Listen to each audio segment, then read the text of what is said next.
ही जी 2 वर्ष आहेत ना, ही तमाम जगातल्या हिंदू लोकांसाठी प्रचंड स्वाभिमानाची गोष्ट आहे.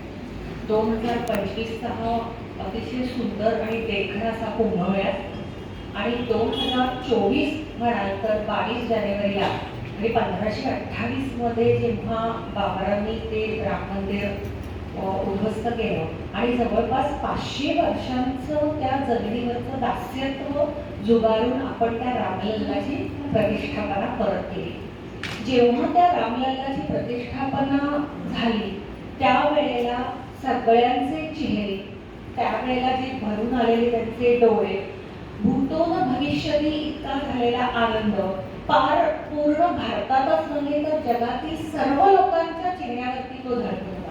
तामिळनाडूमध्ये कुठल्या तरी खेड्यामध्ये बसलेल्या एखाद्या आजोबांच्या चेहऱ्यावरती आयुष्यात हे आपण बघू की नाही हे विचार त्या माणसाच्या मनात आले असतील किंवा कधी एकदा बघू असं म्हणत कितीतरी पिढ्या निघूनही गेले असतील, तर हे भाग्य आपल्याला मिळालं. आणि ते जेव्हा तो अतिशय चाणाक्ष असा कॅमेऱ्यावर टिपतो ना आणि ते जेव्हा टीव्हीवर दाखवलं जातं तर तो चेहरा बघून सुद्धा आपण सद्गतीत होतो.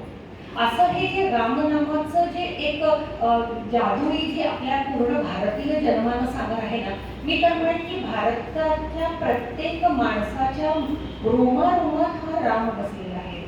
भारतीय मनांमध्ये राम आणि कृष्ण हे श्वास आहेत त्यांचे.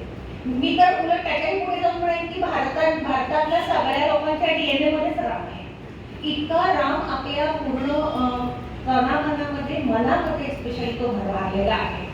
तर ह्या सगळ्या रामरक्षा पठणाचा जो कार्यक्रम झाला, लहानपणी आपल्याला रामरक्षा याच्यासाठी म्हणायला सांगायचे की वाणी शुद्ध होते, पाठांतर होतं, पुढे कधीतरी उपयोगी पडेल असं बिचाऱ्या आईला वाटायचं, तो भाग निराळा, पण वाणी शुद्ध होते ते म्हटलंच पाहिजे घराघरात, असं ते तिन्ही सांगतेला रामरक्षा म्हटली जायची. आणि त्या रामरक्षेमध्ये नंतर जेव्हा व्हॉट्सअप युनिव्हर्सिटी आली मग त्यावेळेला कळायला लागले की या उच्चारांचा तुमच्या शरीरावर काय परिणाम होतो, असं म्हणत मग आपण ती रामरक्षा आपल्या मुलांना ती शिकवली. त्या पूर्ण रामरक्षेमध्ये एकमेव असा मारुतीचा श्लोक आहे आणि तो म्हणजे मनोजवम मारुतितुल्य वेगम जितेंद्रियम बुद्धिबलाम वरिष्ठम वातात्मजम वानरयूथमुख्यम श्रीरामदूतम शरणं प्रपद्ये.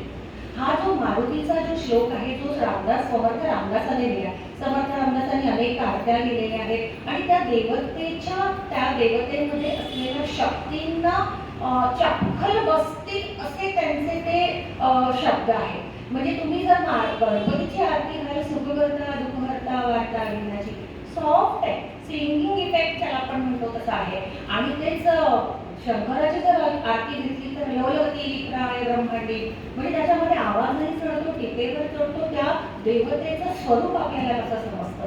तर त्या अनेक रचना त्यांनी केलेल्या आहेत आणि त्यातला हा जो प्रमुख श्लोक जो आहे तो आहे भीमरूपी महानगर. तर त्या श्लोकामधल्या एका ओळीचं आपण यावेळेला आपण निरूपण अतिथी करणार आहेत आणि ते आहे आणिला मागती गेला आला गेला मनोगती मनासी टाकली मागे गतीसी तोडण्याचे. सगळ्यात जास्त वेग कशाचा असतो तर तो असतो प्रकाशाचा. पण प्रकाशाच्या वेगाला कितीतरी पट मागे जाऊन मागे टाकून पुढे जातो ते म्हणजे आपलं मन असतं, अतिचपळ असतं ते.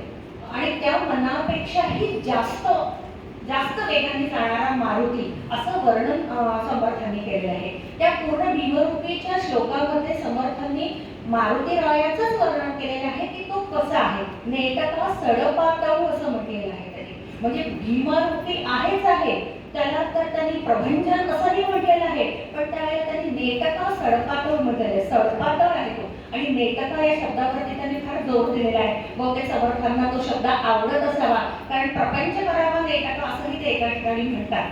तर या मनावरती त्यांनी जे आता कसं आहे की तुम्ही एखाद्या दृष्टिकोनातून एखाद्या शब्दाकडे बघता. पहिलं पुष्प जेव्हा मी ऐकलं ना तेव्हा खूप सुंदरपणे त्यांनी सांगितलं की राजीव लोचन, म्हणजे मी जेव्हा ते म्हणायची रामरक्षा म्हणायची त्यावेळेला माझ्यासमोर हा जो फोटो आहे ना हा फोटो माझ्या डोळ्यासमोर यायचा की किती सुंदर देखणा सगुण रूप हा राम आहे. आणि जेव्हा वर्षा त्यांनी त्याचं ते राजीव लोचनाची फोड केली, नंतर सीताकांता म्हणून सीतेचा अर्थ त्यांनी सांगितला, काय त्यांनी वेगळ्या याच्यावरती बहुपंथ आनंद या राघवाचा. तर अशा वेळेला असं वाटतं की हे जे आजचा जो विषय आहे, मनावरती त्या आज काय सांगणार आहे. अलिबाबाच्या गुहेत गेल्यावरती कशी अशी प्रचंड संपत्ती बघितल्यावरती कसं झालं, तसं आपल्याला यांचं जेव्हा आपण प्रवचन ऐकतो त्यावेळेला होतंय. त्यामुळे अधिक मी वेळ घेणार नाहीये तुमचा. आजच्या आपण प्रवचनाकडे वळू. मी विनंती करते अतिथींना की त्यांनी कार्यक्रमाला सुरुवात करावी. धन्यवाद.